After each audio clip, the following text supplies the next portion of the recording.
Hello दोस्तों, एक बार आपका फिर से स्वागत है आपके अपने यूट्यूब चैनल नॉलेज माइंड में। तो दोस्तों एक बार मैं आपका फिर से स्वागत करता हूं अपने चैनल नॉलेज माइंड में। तो दोस्तों आज का जो अपडेट है वो है राजस्थान पुलिस 5000 पदों पे जो आवेदन आपने सुने हैं दोस्तों की उसकी मैं आपको पूरी की पूरी इन्फॉर्मेशन दूंगा कि वो कब से फॉर्म स्टार्ट हो रहे हैं, आपको कैसे अप्लाई करना है, उसमें आपको कितना आरक्षण मिलेगा अगर SC ST में हो, OBC में हो या आप एक्स सर्विसमैन हो तो आपको कितना आरक्षण मिलेगा, कितनी आपको फीस देनी पड़ेगी, कहाँ से आपको फॉर्म अप्लाई करना है और इसमें क्या जो एज लिमिट है वो क्या है और कहाँ पे कितनी पोस्ट इसमें आपको मिलेगी। तो दोस्तों पूरी वीडियो ज़रूर देखिए और अभी तक आपने हमारे यूट्यूब चैनल नॉलेज माइंड को अभी तक सब्सक्राइब नहीं किया तो दोस्तों जल्द से जल्द सब्सक्राइब कीजिए और साथ ही दबाइए बेल आइकन को ताकि हमारी लेटेस्ट वीडियो का अपडेट आपको मिले सबसे पहले। तो चलिए दोस्तों, जो नोटिफिकेशन इन्होंने दिया है वो मैं आपको लेके चलता हूँ। उसका जो लिंक है डायरेक्ट मैं आपको नीचे डिस्क्रिप्शन में दे दूंगा। आपको डिस्क्रिप्शन में जाना है, वहाँ जैसे ही आप क्लिक करोगे आप इसकी पूरी ऑफिशियल वेबसाइट पे पहुँच जाओगे। आपको पूरी की पूरी इन्फॉर्मेशन वहाँ मिल जाएगी, लिंक मिल जाएगा, आप वहाँ से चेक कर सकते हो। प्लस में मैं आपको बता भी रहा हूँ, तो आप दोस्तों पूरी वीडियो ज़रूर देखिए। तो चलिए दोस्तों स्टार्ट करते हैं। कार्यालय महानिदेश पुलिस राजस्थान जयपुर यानी कि राजस्थान पुलिस ने जो कांस्टेबल भर्ती में जो विज्ञप्ति डाली है वो आपके जो यहाँ है वो आपको मैं बता रहा हूँ कि दोस्तों ने ये जो बोल रहे हैं कि जो 5000 पदों पे हमने भर्ती निकालने का सोचा है वो दोस्तों RISL द्वारा दोस्तों ई मित्र CSC यानी कि कॉमन सर्विस सेंटर एवं विभाग की वेबसाइट पर विज्ञप्ति समाचार पत्रों में प्रकाशित होने के दिनांक के 15 दिवस पश्चात भरे जा सकते हैं। यानी कि दोस्तों अभी तक ये नोटिफिकेशन ही आया है, जैसे ही ई मित्र CSC और इनकी जो ऑफिशियल वेबसाइट है उन पे ये जो इसका अपडेट आ जाएगा, उन अपडेट आने के 15 दिन बाद फॉर्म स्टार्ट हो जाएंगे। भर्ती प्रक्रिया के दौरान राजस्थान सरकार द्वारा जारी किए जाने वाले आदेश, परिपत्र या नियमों में किसी प्रकार के संशोधन तत्व प्रभावी रहेंगे।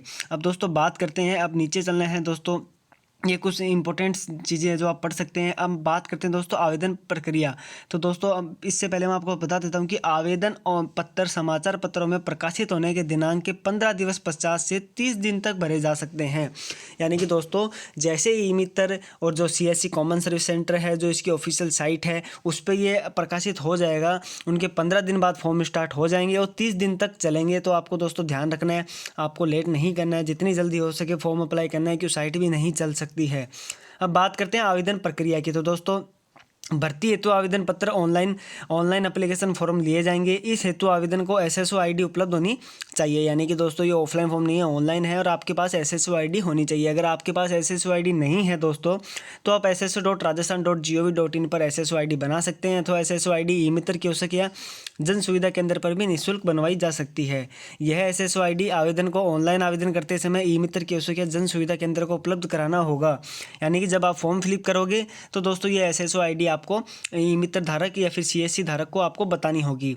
परीक्षा शुल्क के संबंध में किसी तरह की जानकारी के लिए आप ये जो कॉन्टैक्ट नंबर दिए हुए हैं 0291305754 पर संपर्क किया जा सकता है। किसी भी आवेदक द्वारा ऑनलाइन एप्लीकेशन निम्नानुसार भरा जा सकता है। दोस्तों अब पूरी की पूरी इन्फॉर्मेशन दी हुई है।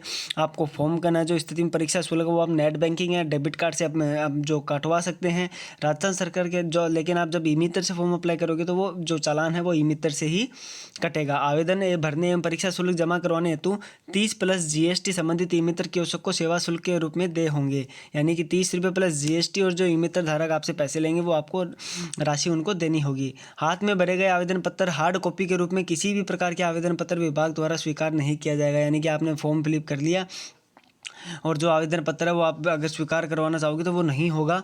तो दोस्तों ध्यान रखना, परीक्षा शुल्क जमा कराए के उपरांत आवेदक द्वारा आवेदन पत्र में भरे गए ईमेल ID एवं मोबाइल नंबर पर सूचना उपलब्ध कराई जाएगी। इसका अर्थ यह है कि उसका आवेदन पत्र जमा हो गया है। अभ्यर्थी या जैसे ही आप चालान कटवा दोगे आपका जो पैसा कट जाएगा, आपके पास मैसेज आ जाएगा कि आपका जो फॉर्म है सक्सेसफुली सबमिट हो चुका है। इसमें आपको दोस्तों मैं बता देता हूँ कि एक दोस्तों फ़ोटो वगैरह कैसी चाहिएगी अपलोड करने के लिए। आपको पत्र में फ़ोटो अपलोड करने के लिए स्पष्ट एवं हाल ही में खींची गई नवीनतम रंगीन पासपोर्ट साइज़ फ़ोटो होनी चाहिए। 50 से 100 इसकी साइज़ होनी चाहिए, जिस पर विज्ञप्ति जारी होने की दिनांक अथवा इसके पश्चात की दिनांक डेट ऑफ ईयर अंकित हो तथा नमूना हस्ताक्षर साइज 20 जो आपकी सिग्नेचर है वो 20 से 50 की साइज की होनी चाहिए और केंद्र पर साथ ले जावे। ध्यान रखा जावे कि लिखित परीक्षा के लिए जारी होने वाले प्रवेश पत्र आवेदन पत्र के समय अपलोड की गई फोटो की चयन किया जाएगा। अब बात करते हैं दोस्तों, जैसे आपको यहाँ पूरी की पूरी इन्फॉर्मेशन मिल जाएगी कि आपको ई मित्र पर जाना है, आपको वहाँ फॉर्म फिलअप करना है। उसके बाद दोस्तों अब नीचे स्लाइड करते हैं, अब बात करते हैं परीक्षा शुल्क की। अब दोस्तों इससे पहले मैं आपको एक और बात बता देता हूं कि अगर आपके फॉर्म में गलती हो गई है तो ये देखिए, यह ध्यान रखना जावे कि 15 दिवसों में केवल आवेदन पत्र में त्रुटि सुधार का अवसर दिया जाएगा। यह आवेदन पत्र भरने का अतिरिक्त अवसर नहीं होगा। यानी कि दोस्तों अगर आप सोचते हो आपको 15 दिन अतिरिक्त दिए जाएंगे, यानी कि सपोज दैट इनकी लास्ट डेट 30 तारीख है, तो आप ये मत सोचें 30 के बाद भी 15 दिन आपको और मिलेंगे, लेकिन वो 15 दिन सिर्फ उन्हीं को मिलेंगे जिनकी अगर फॉर्म में गलती हो गई है तो वो अपना सुधार कर सकते हैं। तो दोस्तों सुधार करने के लिए आपको 15 दिन और दिए जाएंगे और आप नए फॉर्म उस समय नहीं भर सकते। अब बात करते हैं परीक्षा शुल्क की, तो दोस्तों जनरल, MBC और OBC जो अन्य पिछड़ा वर्ग है, इनको दोस्तों 400 रुपये आपका जो चालान है वो आपका कटेगा। अब अनुसूचित SC ST की बात करें तो दोस्तों 350 रुपये है। और सामान्य आर्थिक पिछड़ा वर्ग, अन्य पिछड़ा MBC वर्ग के ऐसे आवेदक जिनके परिवार की वार्षिक आय 2.5 लाख रुपये से कम है, उनको 350 रुपये दे करने होंगे। तो दोस्तों अन्य राज्यों के अनुसूचित जाति, अनुसूचित जनजाति के आवेदकों को शुल्क रुपये 400 दे होगा। और परीक्षा शुल्क के संबंध में किसी भी तरह की जानकारी के लिए आप ये जो वेबसाइट दी हुई है, जो मेल ID दी हुई है, आप इस पर संपर्क कर सकते हैं। लिखित परीक्षा प्रवेश पत्र, तो दोस्तों आपको लिखित परीक्षा प्रवेश पत्र जो एडमिट कार्ड है वो कैसे करना है, वो दोस्तों SSO ID पर आपको उपलब्ध करवा दिया जाएगा। जब आपके पास मैसेज आ जाएगा कि आपका भेज दिया गया, हमने एडमिट कार्ड भेज दिया है, तो आप SSO ID से डाउनलोड कर सकते हैं। जिस टाइम पे आप फॉर्म फिलअप करें अपने SSO ID और पासवर्ड ध्यान से आप लिख लें। भर्ती हेतु रिक्त पद, तो दोस्तों ये पूरी की पूरी PDF का जो लिंक मैं आपको नीचे डिस्क्रिप्शन में दे दूंगा, आपको यहाँ पूरी मिल जाएगी। जैसे MBC वर्ग महिला है, विधवा है, परित्यक्ता है, सामान्य है, पुरुष है, तो इनका जो यहाँ 2 वैकेंसी है, 5 वैकेंसी है, 19 वैकेंसी है, पूरी की पूरी इन्फॉर्मेशन आपको यहाँ मिल जाएगी। यानी कि जयपुर, जिला भिवाड़ी, जिला अजमेर, आपको यहाँ पूरा का पूरा यहाँ नाम दिए हुए हैं और इतनी यहाँ इतनी पोस्ट खाली है। तो दोस्तों ये ज़रूर आप ध्यान से देख के फॉर्म फिलअप करें, ऐसा ना हो कि यहाँ से जहाँ पोस्ट नहीं है वहाँ से आप फॉर्म अप्लाई कर दें। तो चलिए दोस्तों उसके बाद अब बात करते हैं इंपॉर्टेंट कुछ जो मैंने आपको बताई थी, आरक्षण। तो दोस्तों महिलाओं के लिए, व्यक्तियों में महिला अभ्यर्थी को 30% आरक्षण दे होगा। महिला अभ्यर्थी को आरक्षण उस संबंधित प्रवेश में जिसकी वे अभ्यर्थी के अनुपातिक रूप में समायोजित किया जाएगा। अब दोस्तों उसके बाद नीचे स्लाइड करना है, जो किसी भी वर्ग, यानी कि किसी भी, एक मिनट दोस्तों, किसी भी वर्ग विशेष के पात्र अथवा उपयुक्त विधवा और विभिन्न विवाह महिला अभ्यर्थी के उपलब्ध में होने की दशा में इस प्रकार का आरक्षित रिक्ति उसी वर्ग की महिला अभ्यर्थी से भरी जाएगी। यानी कि किसी और कोई और फार्म फिलअप नहीं कर सकता है, जो कैंडिडेट है उसी के नाम से आरक्षण दिया जाएगा। ऐसी रिक्तियां वर्ष के लिए अग्रणित नहीं की जाएगी। अब दोस्तों स्पष्टीकरण के लिए, विधवा के मामले में अपने पति की मृत्यु एवं विच्छिन्न विवाह के मामले में विवाह विच्छेद का सक्षम प्राधिकारी द्वारा जारी प्रमाण पत्र ही मान्य होगा। यानी कि जो आपका जो विभाग से जो प्रमाण पत्र जारी होता है वो ही आपको मान्य होगा। उसके बाद दोस्तों बात करते हैं राज्य सरकार की अधिसूचना, यानी कि जो पूरी की पूरी अधिसूचना है किसमें कितना आरक्षण किसको मिलेगा, महिलाओं के लिए आपको यहाँ बता ही दिया गया है। उसके बाद दोस्तों अधिसूचना क्रमांक, अनुसूचित जाति और जो जाने के कानून क्षेत्रों भी अन्य पिछड़ा वर्ग MBC को आरक्षण दे नहीं है। यानी कि भारत सरकार के राजपत्र, ये देखो यहाँ डेट दिया हुआ है। अनुसूचित क्षेत्र राजस्थान राज्य आदेश 2018 में राज्य के जिला उदयपुर, ये कुछ ज़िले हैं उदयपुर, चित्तौड़गढ़, पाली, सिरोही, राजसमंद के क्षेत्र में, इन क्षेत्र में दोस्तों अनुसूचित क्षेत्र में नया जोड़ने बढ़ाने जाने के कारण उन क्षेत्रों में अन्य पिछड़ा वर्ग MBC को आरक्षण दे नहीं है। तो चलिए दोस्तों उसके बाद बात करते हैं पूरी की पूरी भूतपूर्व, आप अगर आप सैनिक है पहले से हो तो आपको दिया हुआ है कार्मिक, पूरा का पूरा आपको यहाँ आरक्षण मिल जाएगा। और दोस्तों TSP के लिए भी लिखा हुआ है, नॉन TSP के लिए भी आपको यहाँ मिल जाएगा। अब दोस्तों बात करते हैं वेतन और पेंशन। तो दोस्तों नियुक्ति के उपरांत 2 वर्ष की कालावधि के लिए परीक्षार्थी को तो प्रशिक्षणार्थी के रूप में 14,600 रुपये आपको मासिक नियत दिए जाएंगे। यानी कि 2 साल तक आपको 14,600 रुपये ही दिए जाएंगे। उसके बाद आपको जो पे जो लेवल 5 होता है उसके अनुसार आपको सैलरी बढ़ा दी जाएगी। तो दोस्तों भर्ती हेतु पात्रता योग्यता छूट, अभ्यर्थी भारत का नागरिक या नेपाल या भूटान का प्रजाजन नागरिक होना चाहिए। अभ्यर्थी भारत का नागरिक या नेपाल या भूटान का नागरिक होना चाहिए। दोस्तों ये छूट भर्ती हेतु पात्रता छूट बता रहा हूँ। अभ्यर्थी व देवनागरी लिपि में हिंदी लेखन का व्यवहारिक ज्ञान तथा राजस्थान की संस्कृति का ज्ञान होना चाहिए। अब बात करते हैं जिला पुलिस और MBC बटालियन। यहाँ पूरी की पूरी आपको जो क्वालिफिकेशन है 10वीं पास, 12वीं पास और 8वीं पास आपको यहाँ अगर आप हो तो आप ये फॉर्म अप्लाई कर सकते हैं। कांस्टेबल ड्राइवर पद्धति की पात्रता हेतु आवेदन के पास विज्ञप्ति जारी होने के दिनांक से 1 वर्ष पूर्व का बना हुआ स्थायी ड्राइविंग लाइसेंस होना आवश्यक है। यानी कि दोस्तों अगर आप ड्राइवर से, कांस्टेबल ड्राइवर से फॉर्म अप्लाई कर रहे हो तो 1 वर्ष पूर्व का बना हुआ स्थायी ड्राइविंग लाइसेंस आपके पास होना चाहिए। जो अभ्यर्थी न्यूनतम शैक्षणिक योग्यता की निर्धारित परीक्षा में अध्ययनरत है वे भी इस भर्ती हेतु आवेदन कर सकते हैं।